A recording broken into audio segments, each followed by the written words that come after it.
the top 5 meta loadouts in Warzone and Rebirth Island. These are all super easy class setups to use that take not much effort, in my opinion, and especially these two weapons right here. These loadouts are absolutely insane, the static HV and the STG-44, and we're going to start out with the static HV. Real quick, I'm so close to 10,000 followers on TikTok, so if anybody needs an exfil or anything like that for the static HV or STG-44, just hit me with a follow over there and then shoot me a message and I'll help you guys out. Go on the quartermaster suppressor for being undetectable by the radar, gun kick control, and recoil control at the cost of aim down, sight speed, and sprint to fire speed. The recoil gun kick goes down by 10%, the vertical recoil 10%, and the horizontal recoil 23%. This is absolutely necessary. The handling is no big deal because we're going to take care of that with later attachments. Put on the Auger 840 light barrel for the aim down, sight speed, sprint to fire speed, and movement speed, and hip fire and tack stand spread at the cost of recoil control and gun kick control. Not really a big deal. The mobility and handling are just so huge. You really want to have this on there. Next, we're putting on the Niter model 2023. Unless you're a Jack Glasses optic type person, completely fine. It's just not my cup of tea. I like using the Niter model just because with the Jack Glassless, you lose 3% ADS speed. But I mean, I guess it really doesn't matter too much with this class. So whichever one you want is completely up to you. I chose the no stock for sprint to fire speed, movement speed, aim walking speed, and hip fire spread. This is absolutely insane for mobility and handling. And even though the recoil control looks insane for the increase, believe me when I say you're not going to notice it with this class. Finally, you're going to put on the SK24 grip for the gun kick control and recoil control at the cost of aiming out of sway, which honestly does not matter in Warzone. I know that's going to sound a little bit ignorant, but trust me, when you see in the firing range how good this is, you're going to want to have this on here. This honestly does not take much effort to use. I hold my thumbstick down just a tiny bit and it really gets the job done. It has fantastic like sprint to fire speed, fantastic movement. All this stuff is just absolutely insane. So it's like, why wouldn't you actually use this weapon? It doesn't take much effort to use. The skill gap is not that high in my opinion. So this is just something that you absolutely want to use. Long range, obviously use the STG, but for short to medium range engagements, this is something that you can easily use and get the job done. So here's the entire class setup right here. Make sure you guys take a picture, screenshot, whatever you guys have to do. Next, we're moving on to the STG-44, and this has to be the best long-range weapon and best assault rifle in the game right now. And on the quartermaster suppressor for being undetectable by the radar, gun kick control, and recoil control at the cost of aim down, sight speed, and sprint to fire speed.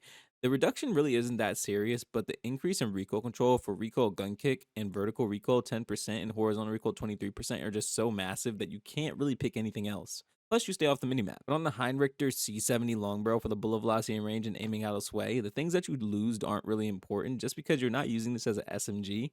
There's no real reason to worry about losing hip fire spread when the range increase of 28% and then the bullet velocity increase of 21% is just so massive. I want as many bullets as possible, so I put on the 50 round drum. But if you guys don't want that, I guess you can use the 40. It's really up to you. I mean, you have to weigh the pros and cons. I think everybody is using 50, so if you want to use 50 or 40, completely up to you. I've really been enjoying using the Coral Eagle's Eye 2.5 times, but I've seen people use a bunch of different things from the Niter to the slate reflector, the Jack Glassless optic. This is my preference, so pick whatever you really want to. Finally, put on the DR79 combo stock for the gun kick control, recoil control, and firing aim stability.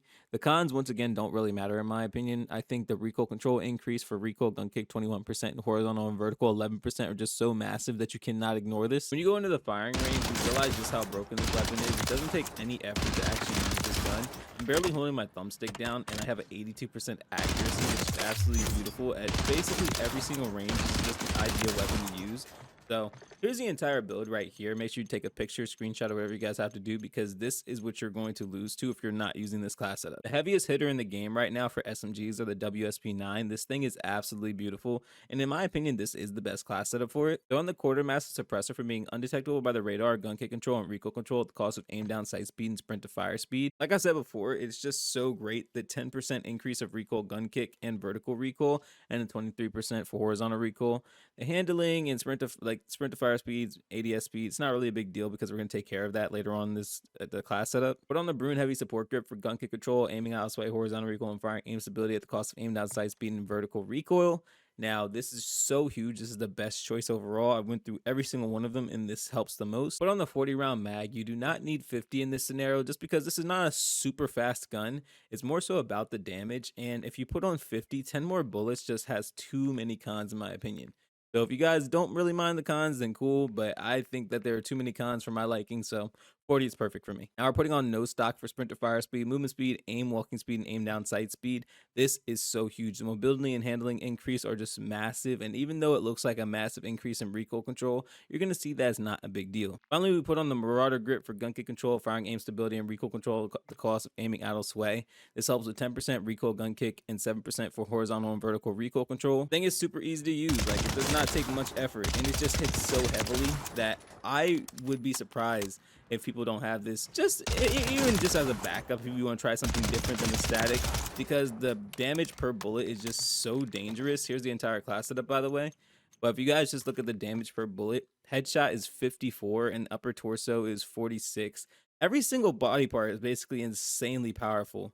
So when you like actually factor that in, this is one of the most powerful weapons in the game. The Reclaimer 18 is honestly the most powerful weapon close range, and nothing competes. Literally nothing competes with this insane weapon. And the best thing is you don't have to ADS at all. Throw on the Bryson improved choke for the hip fire, attack stance spread, tighter pellet spread, and damage range. Now the things you lose just aren't important. We really want to max out the damage and range, and we want to increase the accuracy too. That's really the biggest thing. Putting on Discourager 900 heavy barrel for the tube ammo capacity, bullet velocity, and range, recoil control, and gun kick control. The recoil does not really matter in my opinion. Just an increase of range of 15%, 14%, and then 7% for bullet velocity. Next, I put on the X10 TX12 hand stop for attack stand spread, aim down sight speed, and sprint to fire speed at the cost of some hip fire spread, which you actually do not notice. Now, I actually used the RYL Kimura laser light at one point. If you don't mind the laser, then that's a good choice. But this is just as beneficial as the Kimura, except there's no laser. So you really have to weigh your options. If you really care about a laser, then cool, run that. If you don't care about a laser and you want just as many benefits, then run this. I put on the Haste 15 grip tape for the attack stance spread, sprint to fire speed at the cost of flinch resistance, which does not matter. You get a 19% increase of attack stance spread, sprint to fire speed 12%. It's just absolutely massive. Finally, we put on no stock for crouch movement speed, sprint to fire speed, aim down sight speed, and aim walking speed. This is just so massive for mobility and handling and accuracy. The flinch resistance goes up, but like I said, you're not going to be using this for flinch resistance. So here's the thing, I can't entirely show you guys how this actually works in the firing range because the targets are too far away. But if you guys try this out, the only thing I do want to specifically show you guys is when you are aiming it, make sure you put it in attack stance. All you have to do is push down on your D-pad. And this thing is just so powerful. Whether you want to use it like this, or you want to go semi-fire, you can just keep firing with that. Believe me when I say that this is the most powerful close range weapon in the game.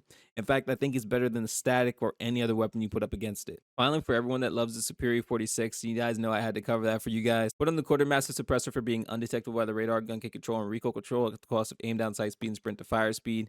10% increase for vertical and gun kick control, and 23% increase for horizontal recoil. Absolutely optimal and better than the Zemin or anything else that you can put on there. Put on the Zulu Ops 3 light barrel for the aim, walking movement speed, and crouch movement speed. Absolutely optimal because of the 14% increase. Now you do lose accuracy, but in my opinion it doesn't really matter that much because I don't really find myself firing this weapon. On the XRK Edge BW for hand stop for the aim, walking movement speed, aim down sight speed, and sprint to fire speed at the cost of aim, walking stance, and hip fire and attack stance spread. The mobility and handling increase are very good. The ADS speed and sprint to fire speed are fantastic. ADS movement speed makes this a fantastic strafe build, but also the movement speed jumps up significantly. 40 round mag because you want as many bullets as possible. And we put on the Rescue 9 stock for the tactical sprint speed, movement speed, sprint speed, and recoil control. This makes this one of the best movement builds in the game that still has significantly good damage despite the nerfs. You can see in the firing range you can move incredibly well. The sprint to fire speed is actually fantastic. And now what I want to show you guys is even though they did nerf it, it still gets the job done pretty well at pretty much every single range. Now I will say long range I would be careful if you're not like a very skilled player, if you don't really have much experience with long range SMGs. So try to be careful with that. Try to keep your gunfights to short and medium range engagements if you guys are going to use this. And like I said, overall, if you love this weapon, then you're going to love this build right here.